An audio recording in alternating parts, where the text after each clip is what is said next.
प्यारे बच्चों, आदाब। उम्मीद है आप सब ठीक होंगे। खुदा आप सबको सलामत रखे। तो चलिए हम बेटा अब अपना टर्म 1 का एक और चैप्टर पढ़ते हैं, सेंट ऑफ द गटर्स। कल हमने जो चैप्टर कंप्लीट किया शेख नूरुद्दीन वली रहमतुल्लाह अलैह,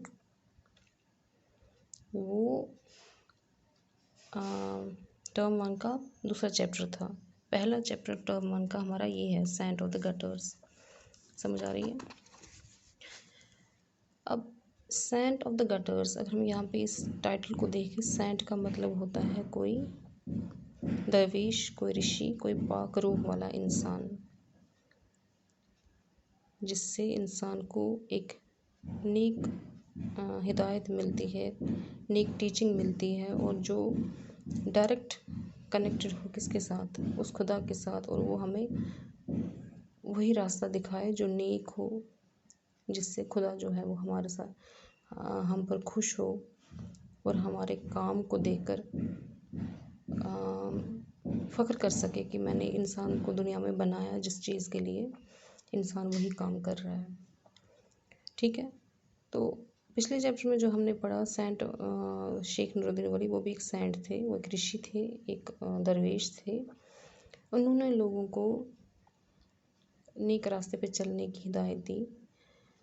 उनको कहा कि कल आपको खुदा के सामने जवाब देना है। उनका एक वे था, एक रास्ता था, जिससे वो लोगों को टीचिंग्स दे रहे थे, या लोगों की सेवा ही कर रहे थे, एक किस्म की उनकी खिदमत ही कर रहे थे, उनको अच्छे रास्ते पर लेने के लिए। दूसरी है यहाँ पे जो ये चैप्टर है, ये है मदर टेरेसा के बारे में।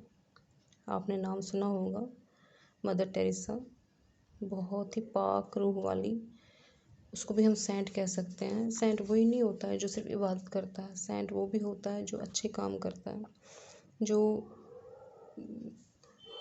लाचार, कमज़ोर, बीमारों की खिदमत करता है, उनका ख्याल रखता है, वो भी एक सेंट है। यानी वो भी एक खुदा के राह में एक काम है, नेक काम है, जिससे खुदा खुश हो जाता है। तो यहाँ पे हम इसी सेंट के बारे में पढ़ेंगे। ये saint of the gutters. Gutters का मतलब होता है, गटर हम कहते हैं गंदी नाली, जिसमें गंद भरी हो, पानी गंदा हो, सारे कूड़ा करकट वगैरह सब कुछ पड़ा हो।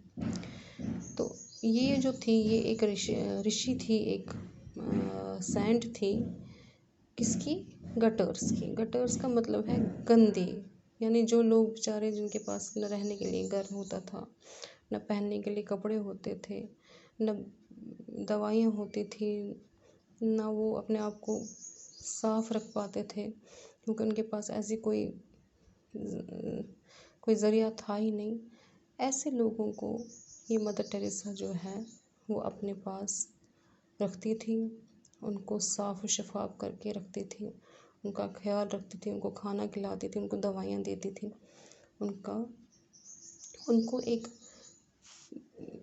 इंसान की ज़िंदगी, मतलब वो इंसान थे, लेकिन बेचारे हालात की वजह से वो इंसान की ज़िंदगी नहीं जी पा रहे थे। लेकिन मदर टेरेसा जो थी, उन्होंने ऐसे लोगों को एक इंसान की ज़िंदगी जीने के लिए मदद की। कैसे की, ये हम इस चैप्टर में पढ़ेंगे। तो सबसे पहले हम देखते हैं ये चैप्टर हमारा, ये लिखा किसने है? ये लिखा है प्रोफेसर नीरजा मट्टू। ये एक लेडी है, कश्मीरी पंडित लेडी है, Neerja Mattu. Professor Neerja Mattu did her MA in English from Kashmir University in 1958। Neerja Mattu ने 1958 में कश्मीर यूनिवर्सिटी से MA किया इंग्लिश में। She became professor and principal in Government College for Women MA road. और उसके बाद 1981 में वो MA रोड पे जो गवर्नमेंट कॉलेज है गर्ल्स का, वहाँ की प्रिंसिपल बन गई, और वहाँ प्रोफेसर भी बनी, पढ़ाया भी, और वहाँ की प्रिंसिपल भी बनी। From where she had graduated in 1956। ये वही कॉलेज था जहाँ पर उन्होंने 1956 में अपनी ग्रेजुएशन कंप्लीट की थी।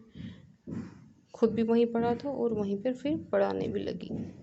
She stayed in the same college till her retirement in 1995। और 1995 तक जब तक उनकी रिटायरमेंट हुई तब तक वो इसी कॉलेज में रही।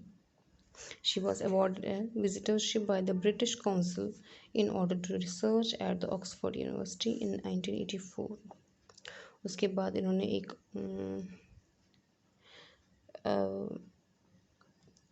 रिसर्च किया।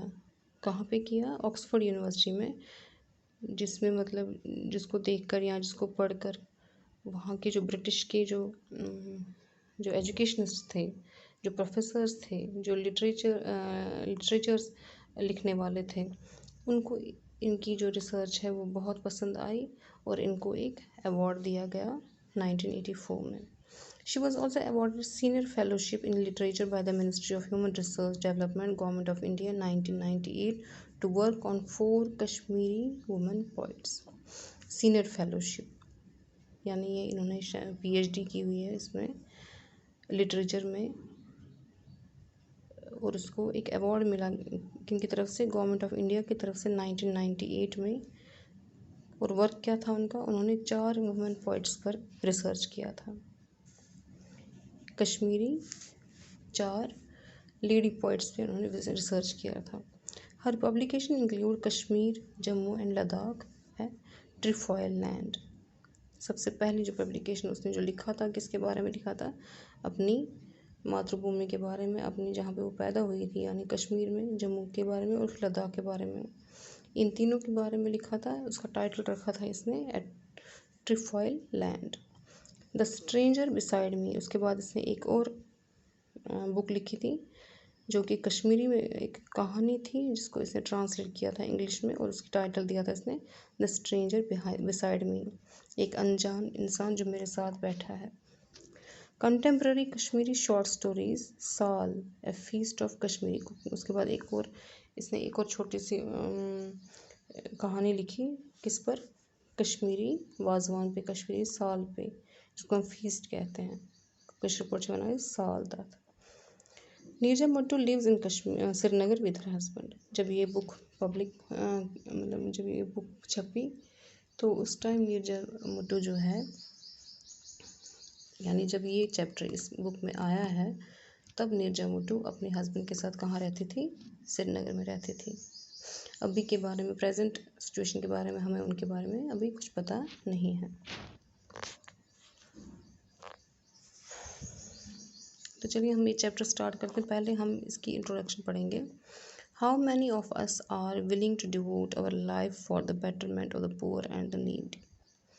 कहते हैं हम में से मुझे बताओ कितने ऐसे लोग हैं जो अपनी सारी ज़िंदगी किन के लिए देना चाहते हैं? गरीब और ज़रूरतमंद लोगों के लिए।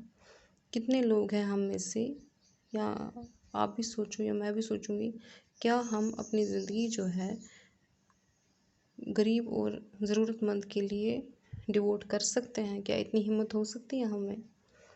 True worship lies in the service of Mankind.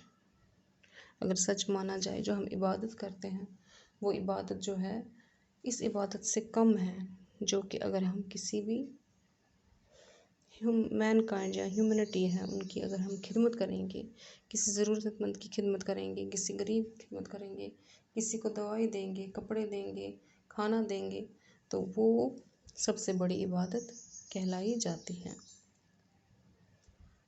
समझ आ रही है?